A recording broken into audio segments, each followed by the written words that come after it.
sedang dikeluarkan, sensationalized news in the press berkaitan dengan kenyataan oleh seorang individu bernama Victor Chin. Victor Chin ni telah mengeluarkan kenyataan ada beberapa watak-watak, Mr. R, Mr. A, Mr. W, Mr. Q, Mr. X. Jangan main ini teka-teki. Sebut nama terus, baru kita boleh saman. Baru kita boleh keluar untuk membuktikan benar ke tak benar ke. This issue of the corporate mafia, yang dia sedang hangat mainkan. Ibarat kata, ada corporate mafia yang wujud. This is a dirty narrative to tarnish PKR, its MPs and the government. Kalau ada bukti, tunjukkan bukti. This is not some comedy cop. Bila you nak keluarkan kenyataan macam ni, you keluarkan sesuka hati you. Saya telah mengarahkan ahli-ahli PKR khususnya di Sungai Buloh untuk membuat laporan polis. Biar polis yang siasat. Kedua, sebelum ni, Victor Chin ni, dia cakap AMLA going against him. Lepas tu, dia cakap SPRM going against him. Lepas tu, dia cakap Bank Negara going against him. Lepas tu, dia cakap polis going against him. Sekarang baru-baru ni, dia katakan ahli parlimen PKR yang terlibat. Every day is a different story. So, saya nak tanya, why is it we are giving this kind of credibility to an individual? Laporan polis terhadap dia, company-company dia macam ini. Macam ini. Ini bukan sehelai dua tau. Berapa banyak laporan polis terhadap dia, syarikat-syarikat milik dia. Ada 500 account. Ini didedahkan. Is published everywhere. 500 accounts linked or together being operated by this individual. Billionaire negara kita pun saya ingat tak ada 500 account. Individu ini ada. Berapa cukai yang dia bayar?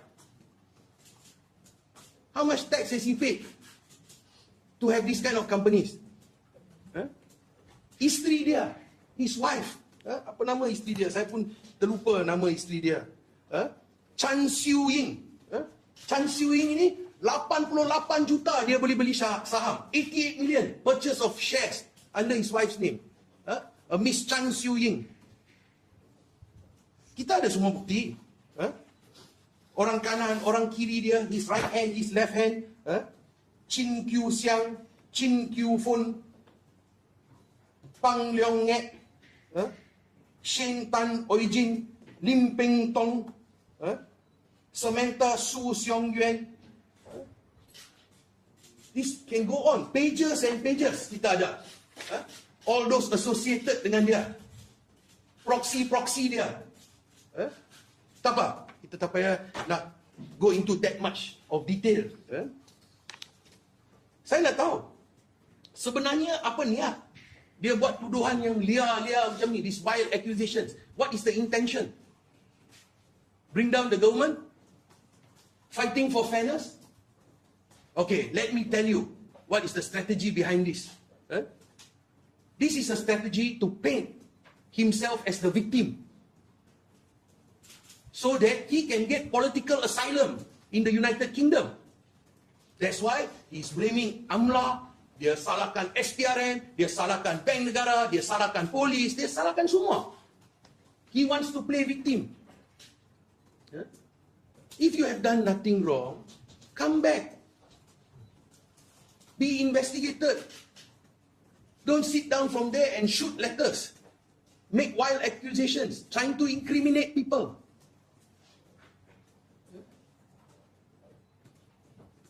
Yang kelakar sekali, he's saying that the political mafia is behind takeover of companies. Nampak gambar ni? Gambar ni November 2025. Siapa dua individu yang duduk dengan dia? Satu, Datuk Ishak. Kedua, Tan Sri Adib. Siapa kedua-dua orang ni? They are the new shareholders of NextG. Ini bukan corporate mafia. I'm sorry. Ada banyak tuduhan yang dibuat mengatakan beliau adalah corporate mafia. Let me clear the air.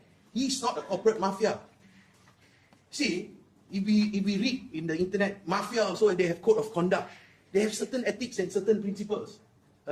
This fellow is the corporate devil. Dia syaitan corporate. He has no mercy. Yang kelakar, individu-individu yang luar di sana mainkan seperti dia ni malaikat, like he's an angel. How many thousands of people have lost their life savings because of this individual? Saya boleh bagi.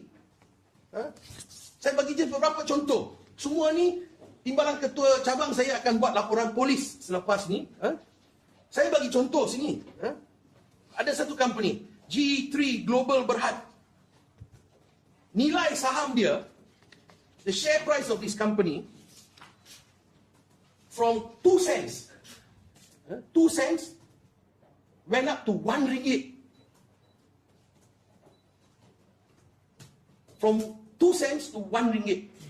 And was dumped until the share price dropped to 55 cents. Ini satu company. Saya bagi lagi satu. I can go on and on, but tak apa. Saya bagi 2-3 sebab nanti dia cakap it's a isolated issue. Lagi satu company, Hong Seng. Share price dia from 0.2 cent to 1 ringgit 87 cents. Another company, Magpie.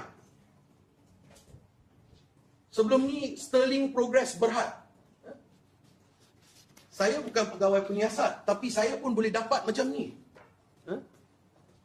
Tapi tak apa, we still want to paint him as innocent guy. Berhenti hisap curut di luar negara, balik ke Malaysia kalau you are truly innocent. Don't sit overseas, smoke cigars and hide. This is a country of law. Baru-baru ni pun saya tak mau sebut nama, ada banyak warrant tangkap dikeluarkan, arrest warrants were issued untuk individu balik kepada negara to face charges.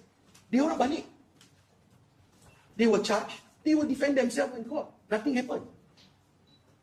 Kenapa you lari? And then you buat tumahan-tumahan dia macam ni. I don't think this is a proper way. And again I'm saying he's not the victim, clearly. Jadi kalau saya sambung, memang akan ada banyak. I don't want to lose the narrative of what I've said so far. Only Victor Chin can answer that question. Who is Mr. R? But I am aware because I can see there are few irresponsible personalities out there trying to link me to this.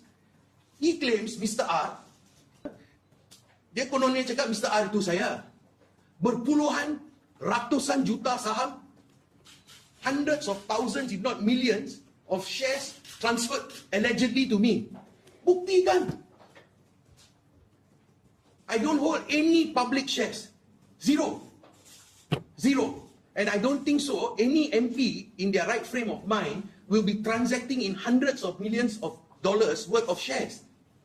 We have the securities commissions, we have Bank Negara. You mean to tell me transactions like that just fly across the board, linking administrative members, elected members of parliament to trade in that way and no alarm bells or sirens are ringing? That is definitely something which I find ludicrous.